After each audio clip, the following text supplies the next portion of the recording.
क्या ऐसा हो सकता है कि भारत अपनी ऊर्जा की जरूरत को लगभग रातों रात 10 गुना बढ़ा दे? सुनने में तो ये किसी साइंस फिक्शन फिल्म जैसा लगता है ना? लेकिन आज हम एक ऐसे बिल की बात करने वाले हैं जो ठीक यही करने का वादा करता है, और ये भारत के न्यूक्लियर फ्यूचर को हमेशा के लिए बदल सकता है। इसका नाम है शांति बिल। अच्छा, ये बिल इतना ज़रूरी क्यों है? ये समझने के लिए सबसे पहले हमें भारत के विशाल एनर्जी टारगेट को समझना होगा। ये एक इतनी बड़ी चुनौती है जिसे हल करने के लिए ही इस बिल को लाया जा रहा है। तो देखिए, असलियत और महत्वाकांक्षा में फर्क कितना बड़ा है। आज भारत की न्यूक्लियर एनर्जी कैपेसिटी है लगभग 8 गीगावाट, और 2047 तक का लक्ष्य पूरे 100 गीगावाट। मतलब ये कोई छोटी मोटी बढ़ोतरी नहीं है, ये तो एक न्यूक्लियर क्रांति लाने जैसा है। पर सवाल ये है कि हम वहां तक पहुंचेंगे कैसे? तो सवाल ये है कि इतने बड़े बदलाव की जरूरत ही क्यों पड़ी? क्योंकि जो हमारा मौजूदा सिस्टम दशकों से चला आ रहा है वो अब काम नहीं कर पा रहा है। चलिए देखते हैं कि आखिर क्यों भारत का न्यूक्लियर प्रोग्राम अपनी पूरी क्षमता तक नहीं पहुंच पाया है। देखिए, अब तक सीन ये था कि भारत की न्यूक्लियर एनर्जी सेक्टर पर सिर्फ एक ही संस्था का कंट्रोल था, NPCIL यानी nuclear power corporation of India. आप इसे एक बंद दरवाजे की तरह समझ सकते हैं, जिसकी चाबी सिर्फ सरकार के पास थी। शांति बिल इसी दरवाजे को पूरी तरह खोलने का प्रस्ताव रखता है, ताकि भारतीय और विदेशी प्राइवेट कंपनियां दोनों पहली बार इस सेक्टर में आ सकें। पर इसका मतलब ये नहीं कि सब कुछ प्राइवेट हो रहा है। सरकार इस न्यूक्लियर पजल के सबसे जरूरी हिस्सों पर अपना कंट्रोल बनाए रखेगी। मतलब न्यूक्लियर प्लांट्स के लिए फ्यूल बनाना और जो खतरनाक रेडियो एक्टिव कचरा निकलता है उसे सुरक्षित तरीके से मैनेज करना, ये सारे जरूरी काम अब भी सरकार के ही हाथ में रहेंगे।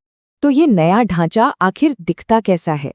चलिए अब सीधे इस शांति बिल के अंदर झांकते हैं और देखते हैं कि इसमें असल में है क्या। बिल का नाम ही बहुत कुछ कह देता है। शांति यानी sustainable harnessing and advancement of nuclear energy for transforming India. तो ये सिर्फ एनर्जी की बात नहीं है, ये भारत के भविष्य को बदलने की बात है। ये नया कानून दरअसल 2 बड़े पुराने कानूनों की जगह ले रहा है, जिन्होंने दशकों तक इस सेक्टर पर राज किया है। एक तो 1962 का एटॉमिक एनर्जी एक्ट, जिसने प्राइवेट सेक्टर के लिए दरवाजे बंद रखे थे, और दूसरा 2010 का सिविल लायबिलिटी एक्ट, जिसने दुर्घटना होने पर जिम्मेदारी तय करने के मुश्किल नियम बनाए थे। अब आते हैं इसके सबसे दिलचस्प और कह सकते हैं कि सबसे विवादित हिस्से पर। ये उन नियमों के बारे में है जो ये तय करते हैं कि अगर कोई हादसा हो जाए तो उसका हर्जाना कौन भरेगा।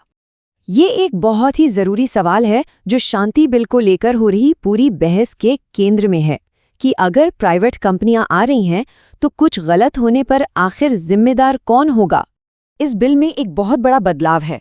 पुराने कानून के हिसाब से अगर कुछ गड़बड़ होती तो प्लांट चलाने वाली कंपनी और सामान सप्लाई करने वाली कंपनी दोनों को जिम्मेदार ठहराया जा सकता था। लेकिन शांति बिल के तहत ये पूरा खेल ही बदल दिया गया है।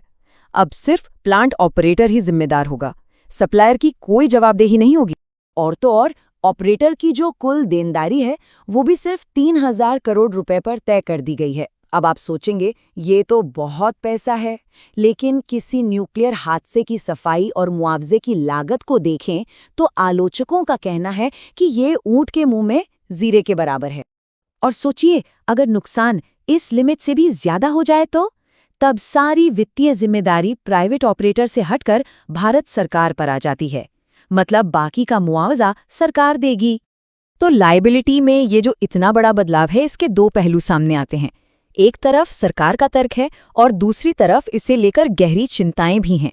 सरकार का तर्क काफी सीधा है। उनका कहना है कि भारत को निवेश और नई टेक्नोलॉजी की सख्त जरूरत है, और पुराने नियम विदेशी कंपनियों को डरा रहे थे। कोई भी कंपनी ये जोखिम नहीं लेना चाहती थी कि किसी हादसे के लिए उन्हें जिम्मेदार ठहरा दिया जाए। तो मकसद साफ है, प्राइवेट और विदेशी निवेश के लिए दरवाजे खोलना। इससे न सिर्फ 100 गीगावाट के लक्ष्य तक पहुंचने के लिए जरूरी पैसा आएगा, बल्कि प्रोजेक्ट्स भी तेजी से बनेंगे और स्मॉल मॉड्यूलर रिएक्टर्स जैसी नई और ज्यादा सुरक्षित टेक्नोलॉजी भी देश में आएगी। लेकिन सिक्के का दूसरा पहलू भी है। जो लोग इस बिल की आलोचना कर रहे हैं वो इन नए नियमों से जुड़े बड़े नैतिक और वित्तीय खतरों की तरफ इशारा कर रहे हैं। आलोचकों का कहना है कि ये बिल जो प्रदूषण करे वो भुगतान करे वाले जरूरी सिद्धांत को कमजोर करता है। जब सामान बनाने वालों पर कोई वित्तीय आंच नहीं आएगी तो वो सेफ्टी को गंभीरता से क्यों लेंगे? और ये जो 3000 करोड़ की लिमिट है उसे किसी बड़े न्यूक्लियर हादसे की तबाही के सामने खतरनाक रूप से बहुत कम माना जा रहा है। तो आखिर में सवाल यही बचता है, क्या शांति बिल एक ऊर्जा क्रांति की शुरुआत है या फिर ये सुरक्षा और जवाबदेही पर खेला गया एक बहुत बड़ा दांव है? इस पर सोचना बहुत जरूरी है। For DGN Capital Management, your success, our priority.